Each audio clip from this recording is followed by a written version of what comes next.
سڵاو لە ساڵیادی یەکێتی نیشتیمانی کوردستاندا. نووسینی عەبدوڕەزاق شەریف. سڵاوێکی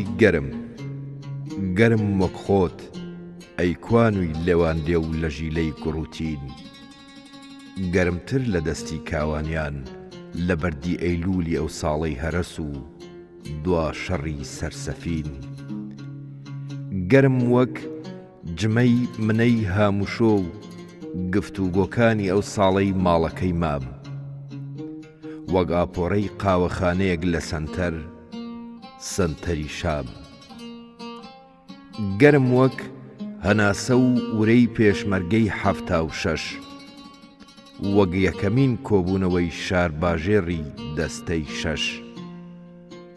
وەک کۆبوونەوەکەی ڕۆستێ، وەک مەسافەی ڕێی هەکار و هەزارستونی سوورێنی مەفرەزەکەی شارە زوور و ئەو هەنگاوانەی تا ئێستاش بە پێوەن و بەڕێوەن و بۆ ئەبەد ناوەستێ.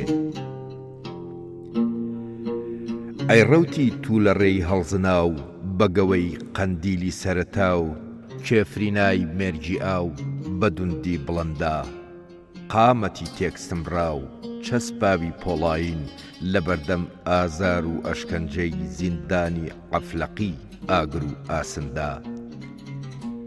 تەوژمی پیا و نەپساوی ڕێو ڕۆیشتن لە پێدەشتی ڕەش و ڕووتی جەزیرەوە بۆ تەختی چوارملان، بۆ هەردە و مۆردەکان، بۆ سیحری بنچکەژاڵە و تەوری ڕۆخانە وەک خوڕەمی ئاو بە هەزاران کێو و بەندا. ئەم ڕۆژەی ساڵیادی ڕزکانی گوڵاڵەی ئاوات و ڕێخستنەوەی کۆرپەلەی شۆڕش و دامەزراندنی پیرە مەگرونی بەرگری ئەم گەلە پیرۆز. سڵاو ئەی پیتەکانی سەردێڕی ڕۆحی ئێمە لە چاپخانەی کۆڵە پشتا، قەڵەمەکانی گیرفانی ئەستێرە سوورەی نامیلکە، بەیان نامەکانی پەڕەی دڵ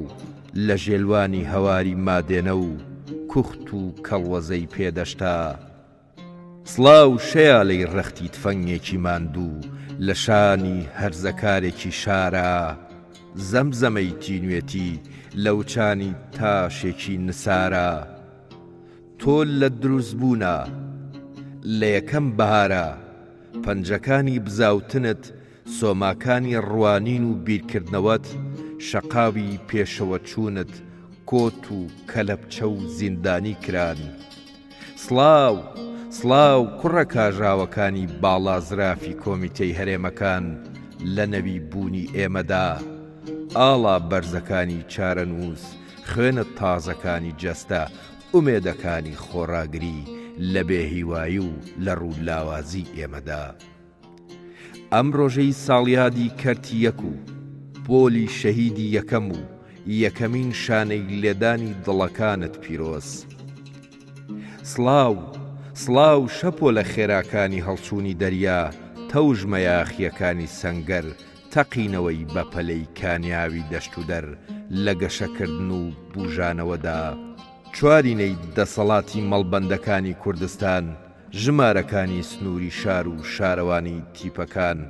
ناوچەکانی جەولە، مەفرەزەکانی ڕەبیە، دەستە و یەخەکانی مەیدانی شەڕ، شەهیدەکانی تاجی سەر لە نەسرەوتن و سەرکەوتنە. سڵاو ئەی مینبەرەکانی ئازادی، ئەو کاتانەی زمانی دەم و دوو بەسرا بوو، بەرگەڵووی کتێب و گۆڤار و ڕۆژنامە و چاپخانە، ئەو سەردەمەی چاوی قەڵەم کت و کۆر کرابوو، ئەنتێنی دەنگی شاخ، دەنگی باخ، دەنگی ناخ، دەنگی ڕاپەڕینی گەل و نیشتیمانێکی یاساخ. ئەو ساڵانەی گوێی ئاژانسی دەنگ و باسی ئەم دنیایە، وەک گوڵبێنەی تەنووری قوڕ داخرا و خنرا بوو. ئەم ڕۆژەی ساڵیادی دروستبوونی دەنگە جیاوازەکان و تێکەڵاوبوونی ڕەنگەکان و یەکەمین نەریتی یەکبوون و پێکەوە بوونت پیرۆز. سڵاو ئەستێرەی کشاو، ڕەونەقی کاکێشان، خەرمانەی مانگە شەوی چۆڵەوانی لە وێرانە ماڵەکانی پاشماوەی ئەنفالە، ئاش داخەکانی سمبولی ژیان و مانەوەی نەتەوە لە فران و قڕانی گەرمیانە تەنیا زیندوەکانی ڕەشەکوژی کۆمەڵ کوژی کورد کوژی لە وێرانەی نیشتیمانە سڵاو پەیکی مەشخەڵی نێرگز و گوڵاڵە تەتەری ڕێ لە سەر و بەندی ڕاپەڕینە خەونی خەزاڵ بروسکی گەواڵەی ڕەشوتاڵ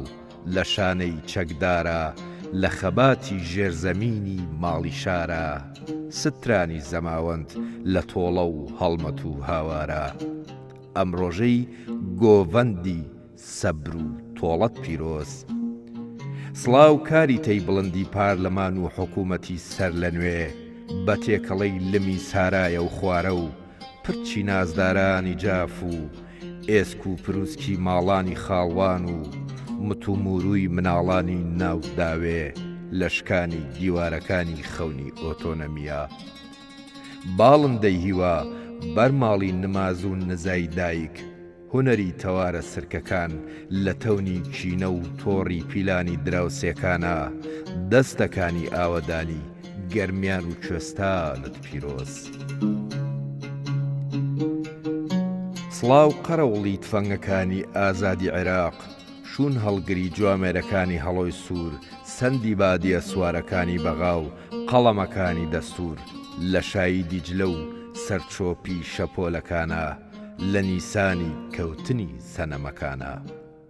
ئەم ڕۆژەی عێراقی فیدراڵ و دیرۆکی خەباتی مام و ڕەنج و ئامانجی شۆڕشی نوێ هیواکانی خانی و خەندانت پیرۆز سڵاو لە پیرۆزیت لە کوردستان و نەوەی نوێ لە هەمووان پیرۆز بێ